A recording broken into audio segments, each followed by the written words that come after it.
ایک یتیم لڑکی کی درد بھری داستان۔ ناہید بہت خوبصورت تھی۔ وہ ہماری چچازاد تھی۔ اس کی والدہ اسے جنم دے کر اللہ کو پیاری ہو گئی تھی۔ کوئی پرورش کرنے والا نہ رہا تو چچا جان نے امی کی جھولی میں ڈال دیا۔ کہا، بھائی اب یہ تمہاری ہے، تم ہی کو اس کی پرورش کرنی ہے۔ اس کی ننیال میں کوئی ایسی عورت نہیں جو میری ایک دن کی بیٹی کو اپنا لے۔ وقت گزرتا رہا۔ ناہید ہم بہن بھائیوں کے ہمراہ پل کر جوان ہو گئی۔ امی ابو نے ہمیں بتا دیا تھا کہ یہ تمہارے چچا کی بیٹی ہے۔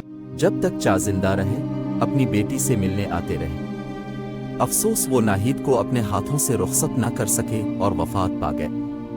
جنہوں نے اسے پالا پوسا اب یہ فرض بھی انہی کو ادا کرنا تھا۔ ناہید کے لیے امی جان نے کافی رشتوں پر غور کیا، کوئی ان کے جی کو نہ لگا۔ کہتی تھیں، یتیم بچی ہے، ایسے گھر بیاہوں گی کہ بعد میں مجھے دعائیں دے، بد دعا نہ دے۔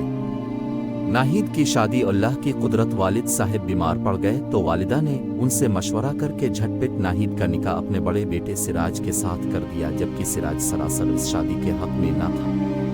وہ آخری وقت تک انکار کرتا رہا، مگر بیمار باپ نے ہاتھ جوڑ کر کہا کہ میری یتیم بھتیجی کو نہ ٹھکرا ورنہ میں سکون سے مر نہ سکوں گا۔ بہت مجبور ہو کر سراج نے حامی بھری۔ نکاح ہو گیا، لیکن میرے والد بیٹے کی شادی کی خوشی نہ دیکھ سکے۔ ابا جی کے اس جہاں سے جاتے ہی سراج بھائی نے پر پرزے نکال لیے اور ملک سے باہر جانے کی رٹ لگا دی، جبکہ امی جان کہتی تھیں کہ رخصتی ہو جائے تو چلے جانا۔ رخصتی کا اختیار بھی بھائی جان کے پاس تھا کہ اولاد میں وہی سب سے بڑے تھے۔ بہرحال انہوں نے اپنی بات منوا لی اور ضد کر کے لندن چلے گئے۔ امی جان کو دلاسا دیا، 1 سال بعد آؤں گا تو رخصتی کر لینا۔ 1 سال کیا، 4 برس بیت گئے اور سراج بھائی وطن نہ لوٹے۔ پہلے کہتے تھے کہ تعلیم مکمل کر لوں، پھر کہا اچھی جاب مل گئی ہے۔ ایسی نوکر چھوٹی قسمت والوں کو ملتی ہے۔ کچھ عرصے بعد آسکوں گا۔ امی جان پریشان تھی کہ ایک بار آ کر ناہید سے شادی کر لے تو اس کے فرض سے سبکدوش ہو جائے۔ والدہ نے بہت خطوط لکھے، فون کرائے، تب کہیں بھائی جان چند روز کے لیے آئے۔ والدہ نے زبردستی شادی کر دی اور کہا کہ اب بیوی کو ساتھ لے جانا۔ بولے، ابھی نہیں لے جا سکتا، کچھ عرصہ لگے گا۔ یوں چند روز رہ کر واپس لندن چلے گئے۔ یوں ہی وقت گزرتا رہا، یہاں تک کہ 5 برس مزید گزر گئے۔ والد مسلسل فون پر کہتی کہ بیوی کو بلو الو پھر خود وطن لوٹ کر آ جاؤ۔ وہ جب ہیلے بہانے کر کے تھک گئے تو کہہ دیا کہ میں ناہید کو آزاد کرنے کے لیے تیار ہوں، بے شک اب اس کی دوسری جگہ شادی کر دیں۔ یہ بات ناہید کے لیے ہی نہیں، ہم سب کو بہت دکھ دینے والی تھی۔ ناہید نے اس امر کو قبول نہ کیا۔ امی نے بھی کہا کہ طلاق دلوانے سے بہتر ہے یہ ہمارے گھر رہتی رہے، کبھی تو سراج لوٹ کر آئے گا۔ 2 سال بعد بھائی جان 2-4 دن کو آئے، لیکن ناہید سے کلام نہ کیا اور والدہ سے کہا کہ اسے آزاد کرنا چاہتا ہوں، اب کیوں رکاوٹ بنی ہوئی ہے اور اس کی زندگی خراب کر رہی ہے۔ امی نے کہا، تو زیادہ پڑھ لکھ کر پاگل ہو گیا ہے، یہ عمر بھر تیرا انتظار کرتی رہے گی، مگر طلاق ہرگز نہیں لے گیا۔ بھائی اپنی سی کر گئے۔ امی نے طلاق نہ ہونے دی اور ناہید انتظار کے ایک لامتناہی بھنور میں پھنس کر رہ گئی۔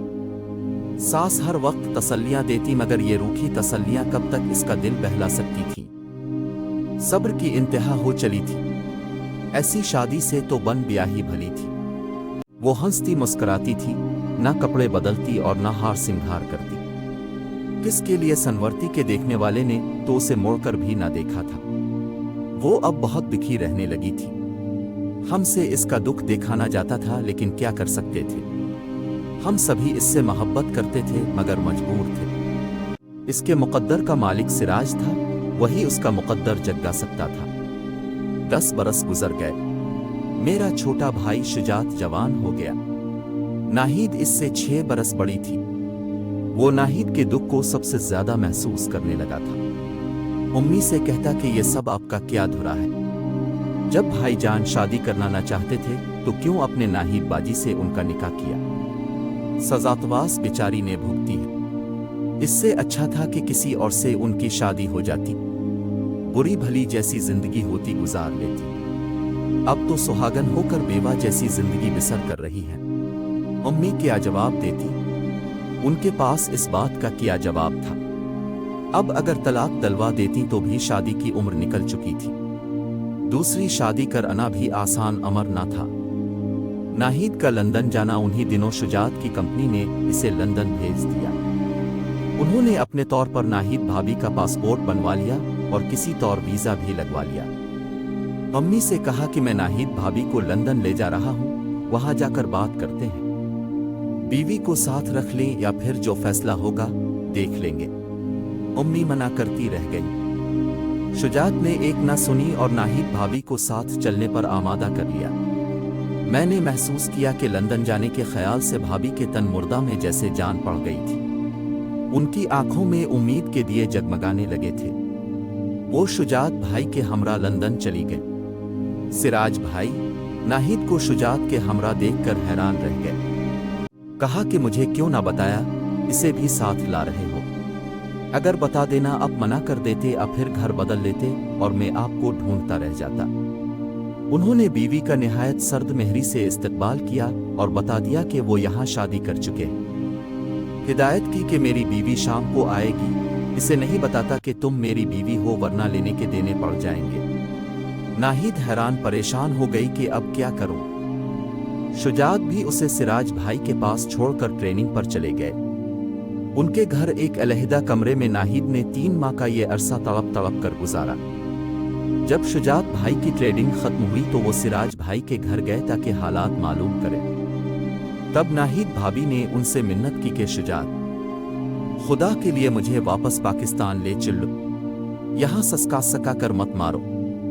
इससे अच्छा है अपनों में लूट जाऊं जहां मेरे आंसू पूंछने वाले तो हैं। नाहिद की तलाक शुजात ने बड़े भाई से पूछा कि अब क्या इरादा है। उन्होंने जवाब दिया, अम्मा तलाक नहीं चाहते मगर मैं तलाक देना चाहता हूं। तो फिर दे दो। शुजात भाई ने कहा, जाहिर है कि तुम्हारी जिंदगी में जिसकी गुंजाइश नहीं है तुम क्यों इसे पाबंद रखो और किस लिए मजीद इसको सजा दो। उन्होंने शुजात भाई के सामने तलाक दे दी और कहा कि मेरी इजाजत है, नाहिद जिससे चाहे शादी कर सकती है। शुजात भाई बोले, अब इस मामले से तुम्हारा कोई वास्ता नहीं कि वो किसी से शादी करे या ना करे। हमारा ताल्लुक भी खुद से खत्म, जानो वो भाभी को वापस ले आए जो अब हमारी भाभी ना रही थी। तलाक के कागजात भी मौसूल हो गए। वालिदे गश खाने लगे। शुजात भाई ने संभाला। उन्होंने समझाया कि ये नाहिद के हक में अच्छा हुआ है, अल्लाह कारसाज है। आपकी जिंदगी का भरोसा नहीं, अब के होते शायद इसकी किस्मत खिल जाए। शुजात भाई की शादी का मरहला दरपेश हो तो उम्मी लड़की तलाश करने निकले। कोई लड़की पसंद ना आई। एक रोज हिम्मत करके मैंने कह दिया, उम्मी अपने नाहिद को पाला है और बेटी से बढ़कर ये आपको प्यारी है, हमेशा बहू बनाए रखना चाहती थी तो अब भी बहू बना ले। सिराज ने तलाक दे दी है, शुजात से निकाह करा दे। आपको नाहिद की जुदाई का दुख न सहना पड़ेगा और इसे भी दरबदर ना होने पड़ेगा, हमेशा आपके पास रहेगी। आज भी आपका ख्याल रखती है, एक बेटी की तरह आपकी खिदमत करती है, कल भी करेगी। जब तक आपकी जिंदगी है ये खिदमत करती रहेगी। अम्मी मुझे फटी फटी आंखों से देखने लगे, फिर बड़ी मुश्किल से इतना बोल पाई, लेकिन शुजात कब मानेगा।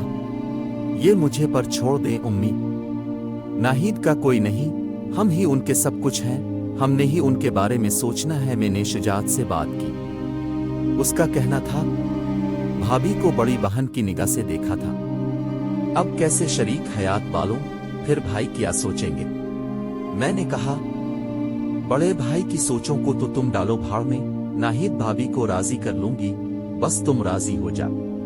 बिलाखिर मैंने इस मिशन में कामयाबी हासिल कर ली। शुजात को मिना लिया, अम्मी को मनाया और सबसे बढ़कर नाहिद भाभी को। यूं शुजात से निकाह हुआ।